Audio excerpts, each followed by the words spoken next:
Some stories are so unbelievable they sound like pure science fiction. Imagine if I told you that some of the brightest minds behind America's space program, missile technology, and even biological research were former Nazis. Men who had worked directly under Adolf Hitler, who had served the Third Reich, and who had contributed to wartime atrocities.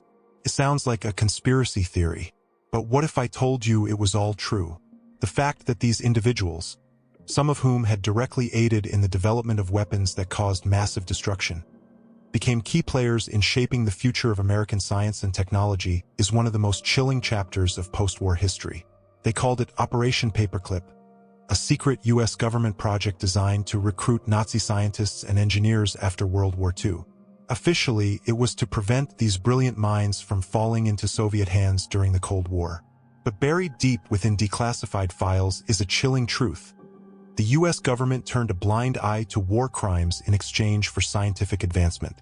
Under Paperclip, the U.S. prioritized national security over human rights, and individuals with blood-stained hands were given a fresh start. Some of them even earning high-level positions in NASA and other prestigious institutions. Welcome to the Unknown Archive, where today we expose one of the most controversial secrets in American history. How Nazi scientists were given a second chance, not in Germany, but in the United States. These men, many of whom were directly involved in horrific human experimentation, were not only allowed to enter the U.S. but were celebrated for their scientific contributions. Their integration into American scientific and military establishments was cloaked in secrecy, and their pasts were deliberately buried, hidden behind the guise of scientific advancement. The year is 1945. Nazi Germany is collapsing. Allied forces are advancing from all sides, and it's clear that Hitler's vision of a 1,000-year Reich is crumbling into dust. But as the war draws to a close, another battle is about to begin.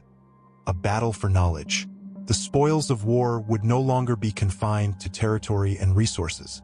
The US and Soviet Union would fight for the intellectual capital left behind by the Nazis.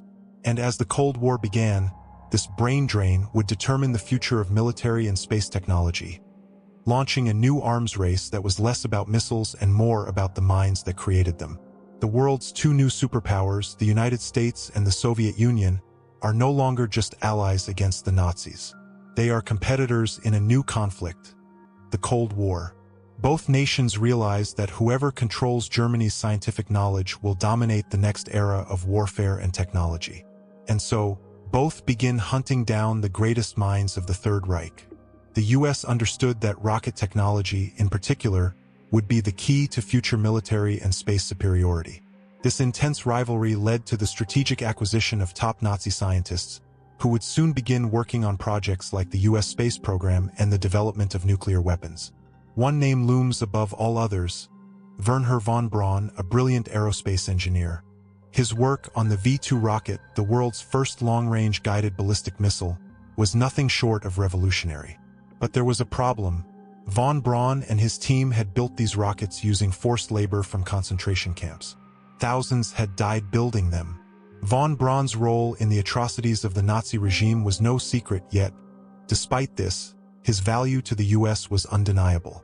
He became a central figure in the development of America's missile and space programs, eventually leading to the creation of the Saturn V rocket that took astronauts to the moon. Von Braun's expertise in rocketry, despite his dark past, helped propel the U.S. into the space race. In any other situation, von Braun and his colleagues would have faced war crimes trials. But instead, the U.S. government had another idea. The need for technological superiority during the Cold War trumped the moral cost of aligning with former Nazis. Von Braun's previous affiliations were overlooked in exchange for his rocket expertise, and other scientists with equally troubling pasts were similarly embraced for their contributions to warfare technology. The Cold War, after all, was not just about opposing ideologies. It was a race for dominance, and anything, including the forgiveness of Nazi war criminals, was justified if it meant winning. As soon as Germany surrendered, U.S. intelligence officers were racing against time to locate and capture Nazi scientists before the Soviets did. The program was initially called Operation Overcast, but later renamed Operation Paperclip, a reference to the paperclips attached to the scientists' files, which contained information about their Nazi pasts. The U.S. wanted to bring these men to America under the radar, away from the scrutiny of the public and the international community. The operation was kept classified for decades, and even after it was revealed, the details were often downplayed in favor of celebrating the scientific achievements that these men brought with them. At least 1,600 former Nazi scientists, engineers, and technicians were brought to the United States under this program. Many of them had been deeply involved in Hitler's war machine. Their expertise ranged from rocketry and aeronautics to chemical weapons and human experimentation. The ethical implications of these men's work were pushed aside as their knowledge contributed to the rapid technological advancements of the U.S. military and space programs. While the U.S. reaped the rewards of their skills, the history of their involvement in horrific Nazi experiments remained largely hidden. Their legacy became intertwined with America's greatest achievements, leaving behind a complicated and controversial narrative. Despite the success of the program in advancing U.S. technology, Operation Paperclip left a scar on American history. The U.S. government's willingness to overlook war crimes for the sake of scientific progress has sparked debates that continue to this day. Was the Cold War rivalry so important that it justified such moral compromises? The scientists brought to America under Paperclip were not just passive participants in the Nazi regime. Many were active contributors to its most dangerous projects.